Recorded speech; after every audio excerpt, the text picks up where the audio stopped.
Welcome to the deep dive. Today we're zeroing in on something really significant that touches education, careers, even just personal growth. It's this gap, this frustrating and honestly quite heartbreaking gap between the talent a student clearly has, hidden away, and their willingness to actually, step up and participate publicly. Yeah, it's a really important topic. And we're not talking about students who lack the ability. No. We mean the really capable ones, the natural writer who keeps their stories to themselves, the student with brilliant ideas who never raises their hand, the potential leader who just won't run for anything, all because they're afraid of what others might think. That fear of judgment, yeah. So our mission today in this deep dive is basically to be your shortcut through a whole stack of research on this. We're looking at stage fear, participation reluctance, call it what you will. We really need to unpack why these capable students hold back. What are the roots of this? Systemic, psychological. Both, usually. Right. And then, most importantly, lay out a really practical toolkit. Strategies for students, yes, but also for families, for schools. Things designed to actually help conquer this and, unlock all that potential. And we should ground this right away, I think. Just how big is this problem? Because it's not just a handful of kids feeling a bit nervous. No, it feels much bigger. It is. There was an APA study back in 2022, and it basically confirmed this hesitation is a major roadblock for most adolescents. They found nearly 68%. 68% reported feeling stage-related anxiety or significant hesitation about joining in co-curricular activities. Wow. Yeah. 68%. That's huge. It really is. That number just confirms what I think a lot of teachers and parents feel intuitively. We're not just talking about shyness here or kids not wanting to put in the effort. No, not at all. It's a genuine, widespread anxiety that's actively stopping potential from developing on a really massive scale. It's like an emotional barrier, much more than an intellectual one. Right. Okay, let's unpack this then. Let's really define what we mean by this hesitation, this lack of participation. Part 1, defining the problem and its significant impact. So, okay, let's start with the basics, a core definition. We need to separate the behavior we see from what's going on inside. So when we talk about lack of participation, what's the actual behavior we're seeing? Well, the behavior is pretty clear. It's the active reluctance or even outright avoidance of getting involved in co-curricular stuff. So that could be anything, right? Traditional things like debate club, school plays, music performances. Right. But also newer things like leading a group project, running for student council, even volunteering for a visible role in a community initiative. They don't step forward. Okay, so that's the outward sign, the avoidance. But what's the engine driving it, the stage fear itself? Ah, right. Stage fear is that deep internal anxiety. It comes specifically from anticipating judgment, worrying about criticism, or, the really vivid fear of making a mistake where everyone can see it. That feeling of being exposed, vulnerable, under a spotlight, it gets magnified massively. Right. And that creates the real tragedy here, the crux of it all. You have this huge pool of student talent just sitting there, invisible, underdeveloped. Why? Because the fear of maybe being embarrassed is stronger than the desire to express themselves or try something new. It's like they surrender before the battle even starts, a preemptive retreat. Exactly. And that reluctance, it often isn't just a one-off thing, is it? It can kind of calcify. It becomes this lasting sense of I'm not good enough. And down the line, real regret. Oh, definitely. If you constantly back away from chances where you could have actually done well, Yeah. you start to define yourself by the things you didn't even attempt. Which leads us straight into the consequences, the price of holding back. And this goes way beyond just missing one school play, right? Absolutely. The research is really clear on this. When students consistently duck out of these non-academic activities, they just don't develop crucial life skills. Like what, specifically? Well, things like real confidence, not just book smarts, effective communication, being able to manage your emotions under pressure, social skills, basically, Yeah. social competence. Okay, let's break those consequences down a bit, because understanding how serious this is, that's key to actually wanting to change things. First up, missed growth opportunities. What are they actually missing out on? They're missing the chance to sort of test themselves in a relatively safe space. Think about leadership, creativity, negotiation, handling disagreements. You don't really learn those skills from a textbook. You learn them by doing them, usually these extracurricular settings. If you're a great writer but never share your work or get feedback, how do you improve? If you think you could lead but never try to manage group dynamics, the skill just stays dormant. Avoidance basically guarantees you stay stuck in those areas. Stagnation, yeah. Okay. And the second consequence you mentioned was social withdrawal. How does that play out? Well, if a student learns public expression equals anxiety, they tend to generalize that feeling. All right. So they become hesitant to share ideas even in small groups. Maybe they find it harder to connect deeply with friends because they're holding back. They might be physically present in class, but socially, they're kind of absent, checked out. Intellectually they're socially invisible, I see. And the third one is a bit more subtle, but quite damaging. Narrow validation. Narrow validation, what do you mean by that? It means if a student feels they can't succeed socially or creatively or maybe athletically, their entire sense of self-worth can shrink. It gets totally focused on just their academic results, their grades, their marks. Okay. And that creates a really fragile identity.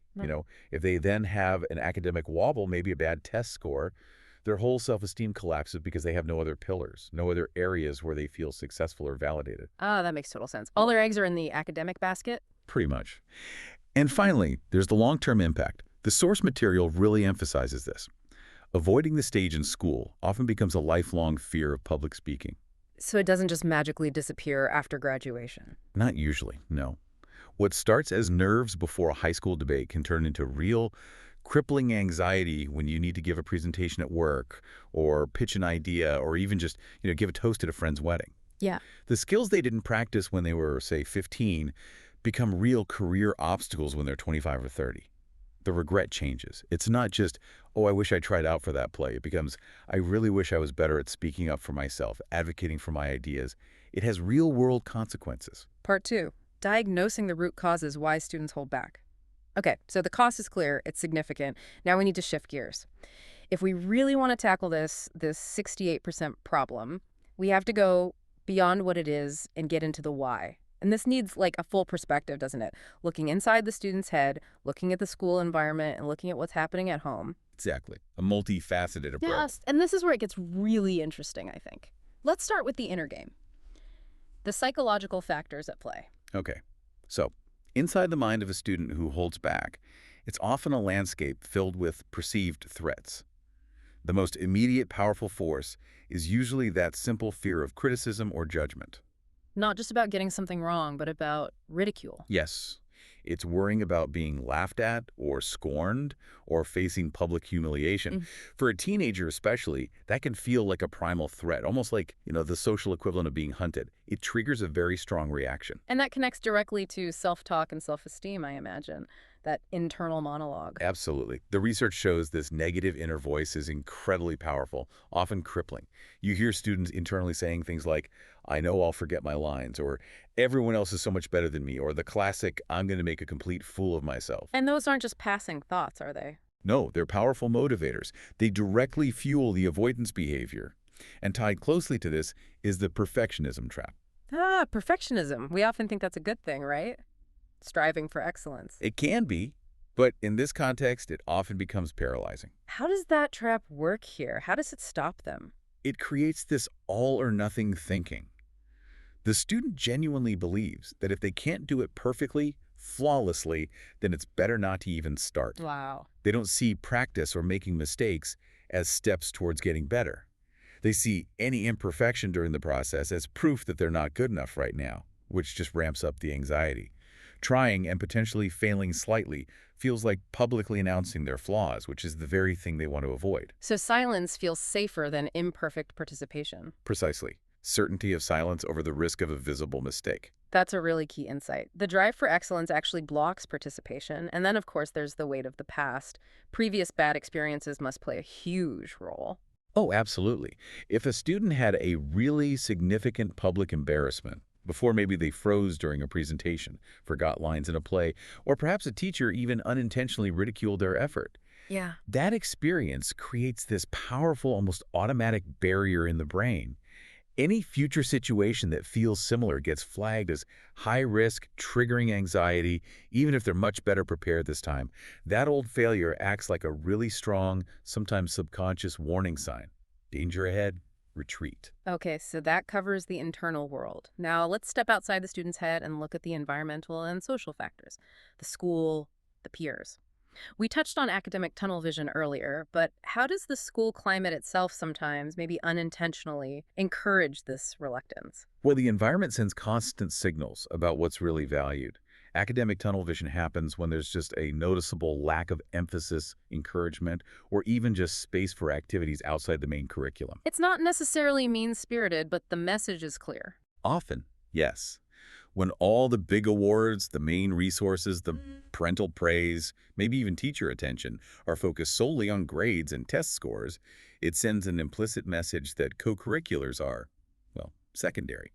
Nice to haves, maybe, but ultimately distractions from the real work. Your time is better spent studying for the exam. Exactly.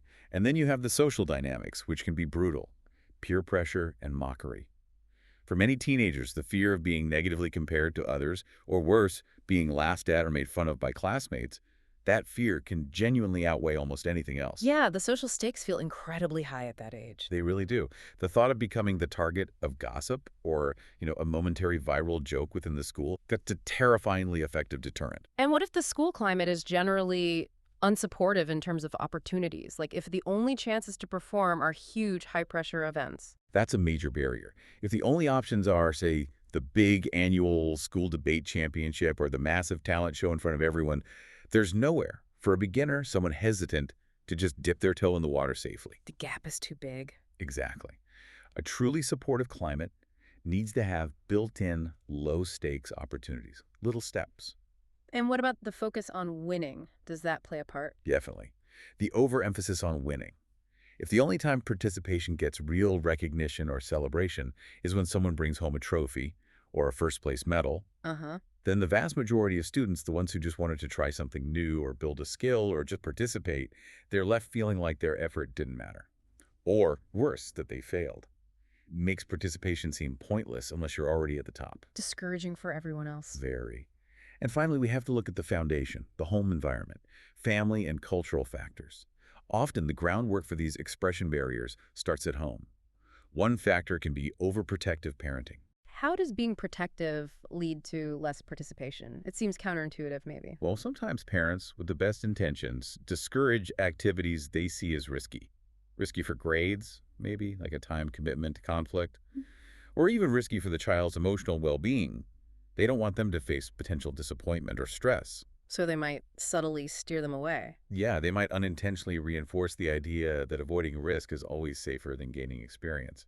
They see the school play or the debate club as just a distraction from math homework, perhaps missing the crucial soft skills being built there. And this can connect to broader cultural conditioning too, right? Where certain family values just prioritize academics above everything else. Absolutely. Some family or cultural backgrounds place such a strong emphasis on academic achievement as the only path to success, that creative expression or performance skills are seen as secondary, maybe even frivolous. The family identity is deeply tied to intellectual prowess. So drama club is seen as less valuable than math club. Essentially, yes. And one more critical point about the home environment: communication barriers. How does family communication style affect stage fright?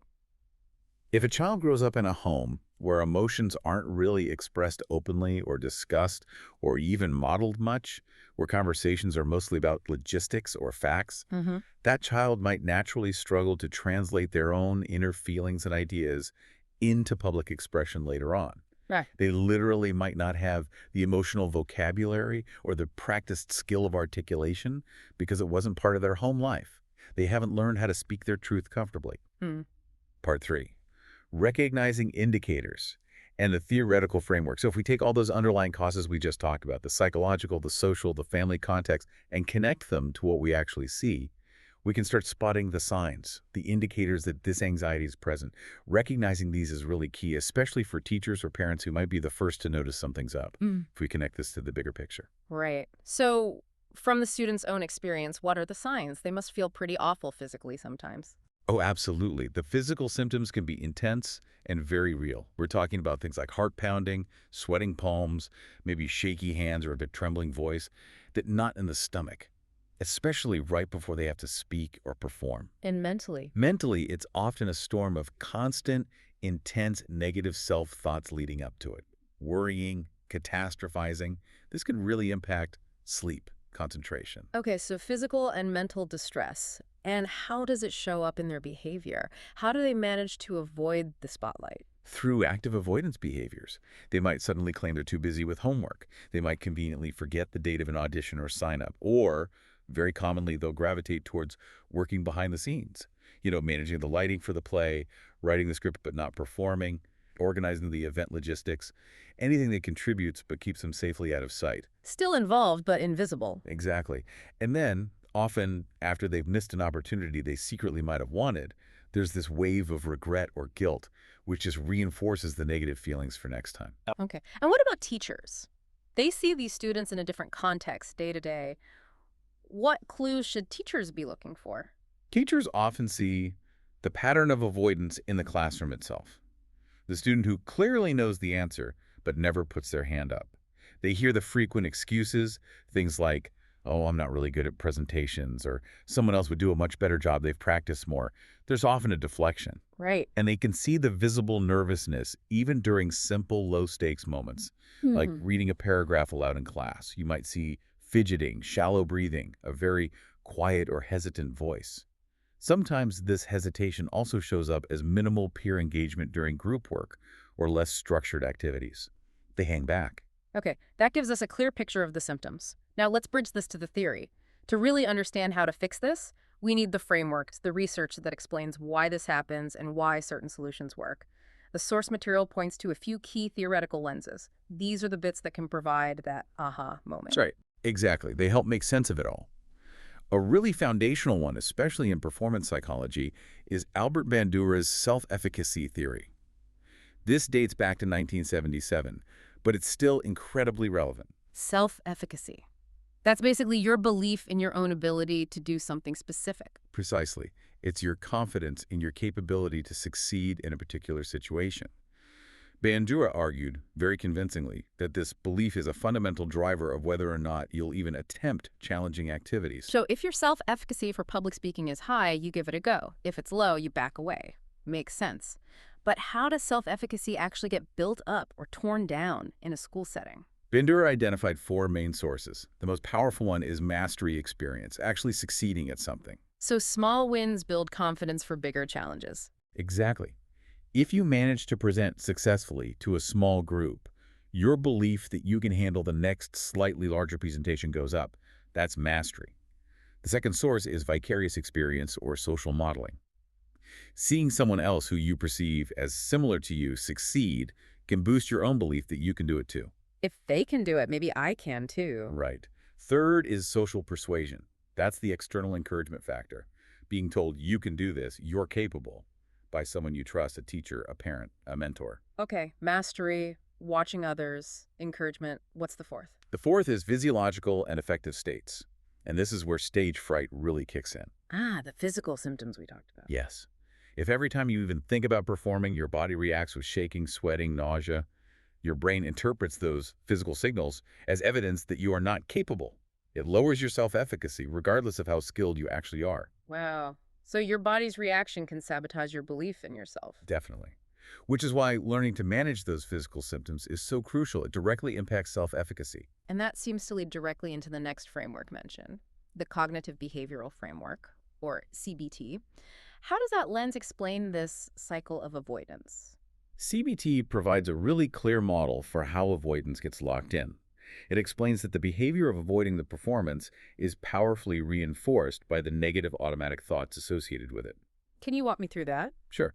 Let's say a student thinks, I'm going to fail this presentation. That thought causes anxiety.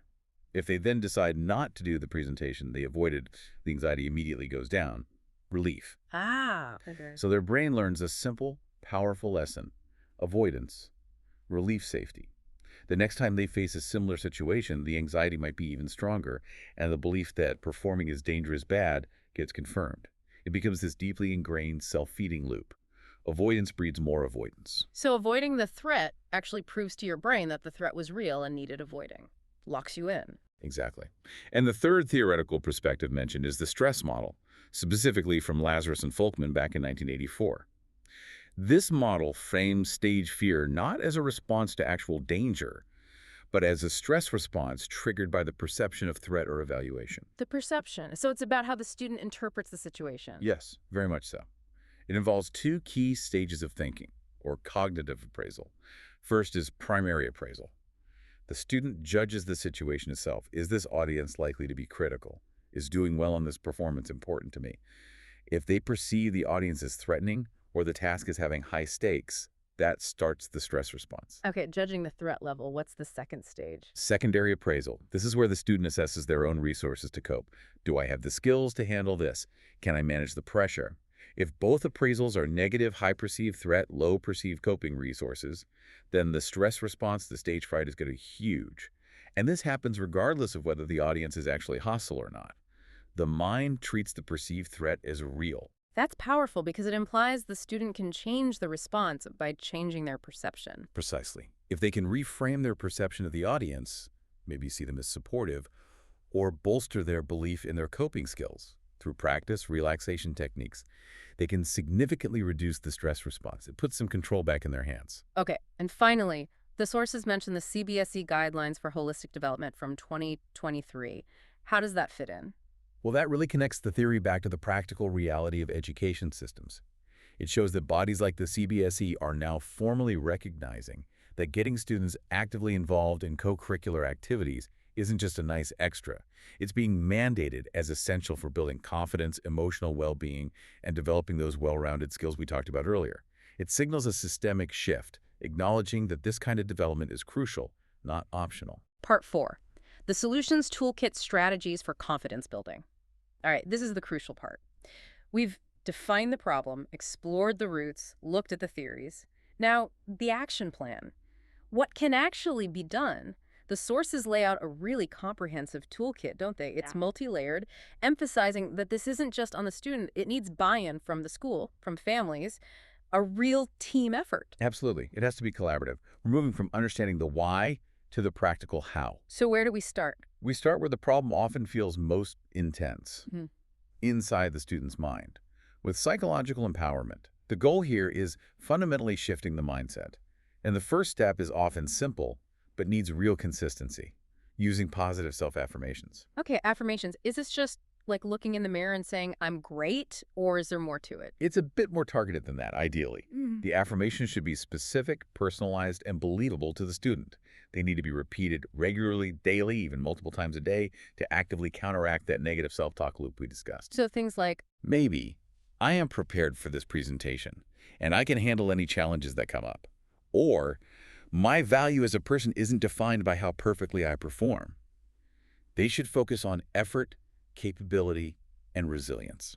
right, and affirmations work best when paired with visualization, don't they? Yes, definitely. Effective visualization is key. Before an event, the student should mentally rehearse successful participation. And critically, they need to visualize the process, not just jumping to the applause at the end. So what does that look like? They should try to engage all their senses. Picture the room, Yeah. see the faces maybe smiling. Hear their own voice sounding clear and confident. Feel themselves standing tall and calm. Even imagine the feeling of relief and accomplishment afterwards. It's like pre-programming the brain for a positive outcome and making the real event feel less alien. Alongside this, there's cognitive reframing. This is about consciously catching and changing those unhelpful thoughts. The what if I fail thought. Exactly. The goal is to actively replace that with something more growth-oriented, like, what if I learned something new from this experience? Or what if I managed to improve my delivery this time?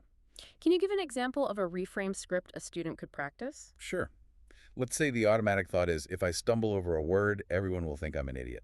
Okay, a common fear. The reframe could be, my purpose here is to share my ideas. A small slip of the tongue doesn't cancel out my preparation or the value of what I have to say. Most people won't even notice or care. It shifts the focus from ego protection to purpose. That makes sense. Shifting the goal. They also need desensitization, you mentioned. That sounds a bit clinical. It just means gradually getting used to the feared situation, starting small and slowly increasing the challenge. The sources really emphasize this. So not throwing them in the deep end. Definitely not. It means maybe starting by presenting a very short summary to just 2 or 3 friendly classmates. Then maybe presenting to the whole class for a few minutes. Then perhaps a slightly larger group like an interclass event. And only then building up to the big stage performance. Air steps. Exactly. You increase the audience size and the perceived pressure incrementally over weeks or months. Each step becomes less terrifying because it's only slightly bigger than the last one they managed. It reduces that feeling of overwhelm, linking back to Lazarus's stress model, lowering the perceived threat. And to keep track of this journey, a self-reflection journal is recommended. Yes, hugely helpful. Getting students to write down briefly how they felt before, during, and after a participation attempt, noting emotions, physical sensations, what went well, what was challenging. Why is that helpful? It helps them see patterns and progress that they might otherwise miss. They might notice, actually, after the first minute, my hands stopped shaking, or I felt nervous beforehand, but okay once I started. This provides concrete evidence against the negative belief that the entire experience will be awful. Finding the nuances. Precisely. Yeah. And for that immediate in-the-moment relief right before they go on, they absolutely need to master deep breathing and relaxation exercises. Simple techniques like slow diaphragmatic breathing can physically calm the nervous system and interrupt that adrenaline surge. Okay, so that's the mental game. But confidence also comes from competence, right? Knowing you can actually do the thing. Let's talk about skill-building techniques. Right. Psychological readiness needs to be paired with practical skills. The sources recommend structured practice methods. Gradual exposure applies here too, practicing speaking aloud, maybe starting with just 1 minute, then building up stamina. More specifically, things like focused voice and speech practice can make a big difference. Working on articulation, maybe using tongue twisters, practicing projecting their voice clearly so they know they can be heard. And the rehearsal environment matters too. Immensely. They should engage in things like role-play activities, mock debates, simulated presentations, improvising scenarios in class. These mimic the pressure in a safe setting where the stakes are low. Mirror practice is also highly recommended. Rehearsing their speech or performance while looking in a mirror helps them work on eye contact, posture, facial expressions, all the nonverbal cues that contribute to perceived confidence. And doing this with others, the social aspect. Very important. The idea of creating safe peer rehearsal groups comes up a lot. Small groups of trusted peers where the focus is explicitly on constructive, supportive feedback, not judgment. A space to practice messing up. A safe space to fail, essentially. Exactly. And for real growth, students need to get comfortable with recording and reviewing their practice sessions. Ooh, that sounds tough. Watching yourself back. It can be uncomfortable at first, yeah, but it's probably the single fastest way to objectively see what's working. Hey, my openings was really clear there, and identify specific areas that need improvement. It enables really powerful self-correction. Okay, shifting focus now. What about the institution? The school itself, teacher and school interventions. The system has to support this change, right? Absolutely. It can't just be on the individual student. Schools have a massive role to play. First and foremost, they need to actively create safe performance spaces. What does that mean in practice?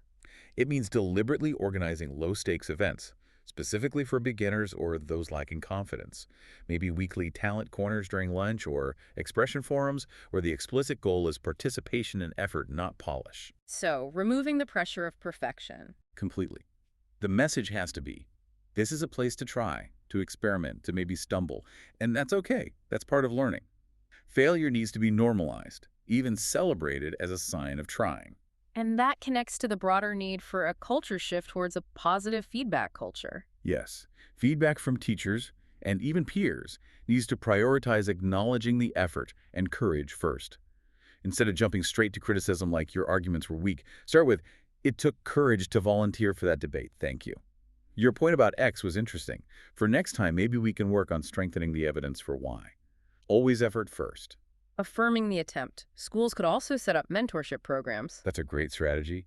Pairing older, more confident students with younger, more hesitant ones.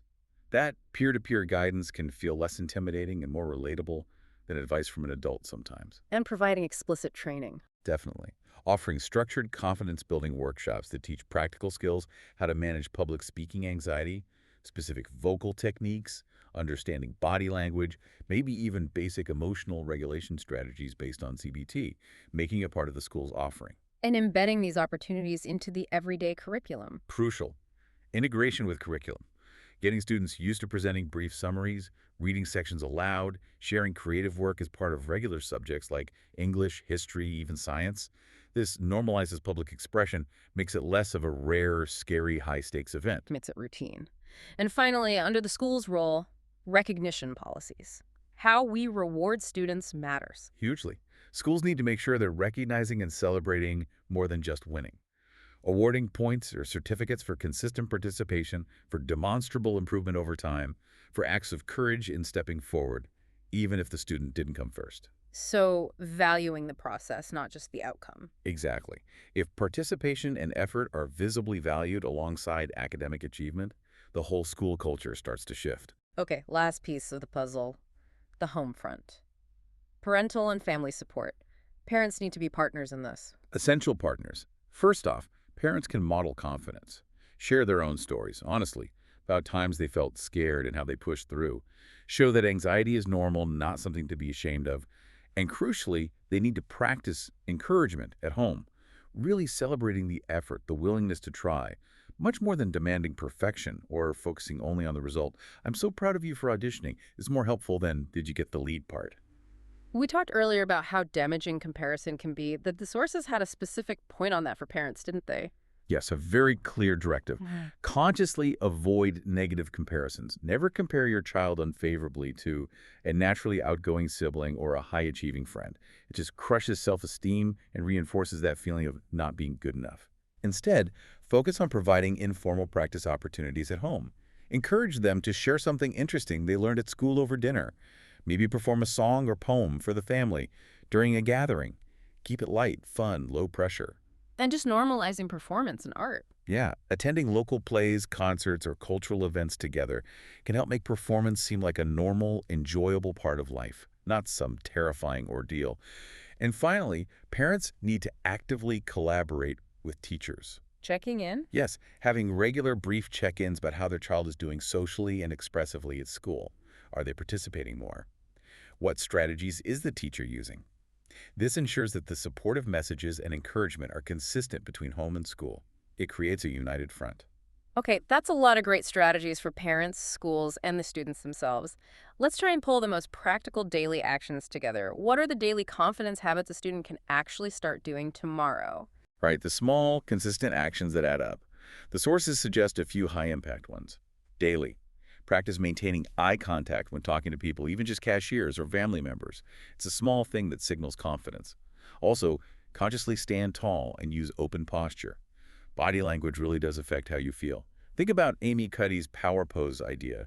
Spending a minute or two in an expansive pose before a nerve-wracking situation can actually boost feelings of confidence. Interesting. What about using their voice? Read aloud daily for 5 minutes. Just pick up a book, a magazine article, anything, and read it out loud, focusing on speaking clearly and projecting slightly. It's like a mini workout for the voice. And in the school environment, small steps there. Definitely. Yeah. Volunteer for small, low-risk class tasks. Things like taking attendance, handing out papers, maybe offering to summarize the last paragraph read. These build comfort being seen in front of peers without high-performance pressure. And when preparing for an actual presentation or performance, any daily habits then? Focus on understanding the core message, not just memorizing words. Use bullet points or key phrases on notes rather than a full script. This allows for a more natural conversational delivery and means forgetting one word doesn't derail everything. Avoid over-rehearsing to the point of sounding robotic. So know your stuff. Don't just memorize lines. Exactly. And another good general habit? Join school clubs or groups based on genuine interests, not necessarily performance-based ones. Being part of a group where you feel comfortable and share common ground builds social confidence naturally. Okay, to manage all this, students need tools. The sources talk about a student growth toolkit. That's in it. This is about making progress tangible and manageable. It starts with a self-evaluation checklist. Simple questions rated on a scale, like 1 to 5. Things like, I feel anxious thinking about speaking in public, or I volunteer for activities without being pushed. And this gives them a baseline. Yes, and a starting point. The interpretation is straightforward. If you score low, say in the 4-8 range, it indicates high-stage fear. And the recommendation is to start structured desensitization, those small steps. If you score high, maybe 15-20, it shows strong confidence, and the advice is just to maintain participation. It removes ambiguity. Makes sense. What's next in the toolkit? The weekly confidence tracker. This is super simple but effective. A log where they note, what task did I do this week? E.g., asked a question in class. What was my confidence level during it? 1 to 5. And a quick reflection, e.g., felt nervous but did it anyway, voice was a bit shaky. Why track it weekly? Because documenting those small wins, those moments of pushing through the fear, provides concrete evidence of progress. It builds that mastery experience Bandura talked about, even on a small scale. It proves to them they're capable of facing the fear. Okay, checklist for diagnosis, tracker for progress. What else? The last piece is the confidence ritual. This is about establishing consistent, daily mental prep routines. Like what? It could involve standing in front of a mirror each morning, smiling, maybe doing a power pose, and saying an affirmation like, I am capable and ready for today's challenges. Taking 3 slow, deep breaths before any situation they anticipate being stressful. Consciously visualizing a positive outcome for a few moments. And importantly, maybe ending the day by mentally noting one small act of courage they performed, even if it was just making eye contact or speaking up briefly. These little rituals build mental toughness and reinforce the desired mindset over time. Outro. So if we bring everything together, synthesize all this, I think the main takeaway, the core insight from all the research is this. Fear of participating, stage fright, it's not some deep character flaw. It's not a sign that someone is fundamentally weak or incapable. It's more problem than we think. Exactly. It's a very common, very human emotional response to a situation that feels threatening. But the good news is it's not fixed. It can absolutely be reshaped, managed, overcome, but that reshaping takes work. It needs conscious, consistent effort from the student, definitely, but it also needs real, active encouragement and support from their environment, from teachers, from family, and it needs a shift in focus, away from demanding perfection towards valuing effort and self-improvement. Yeah, true growth seems to happen not when the fear just vanishes, because maybe it never completely does for some people, but when everyone involved, the family, the school, the student, works together to change the narrative around mistakes. Seeing mistakes not as shameful failures, but just data, information you use to learn and get better, creating an environment where trying, just trying, is valued more than staying silent out of fear of judgment. Absolutely. And that journey, from holding back in hesitation to finding ways to express yourself authentically, that's really a journey towards personal empowerment. When students manage to make that shift, they don't just discover talents they didn't know they had. They find their voice, their authentic voice. And that's a tool they need for their whole lives. It really is. So maybe a final thought for you, the listener, to mull over. We tend to develop the skills we prioritize. Think about what specific area of growth. Maybe it's your creativity, maybe it's leadership potential, maybe just clear communication. What might you unlock if you made a conscious choice to prioritize participation, even small acts of it, over that fear of judgment? What talent, what part of your own authentic voice might you still be keeping hidden away?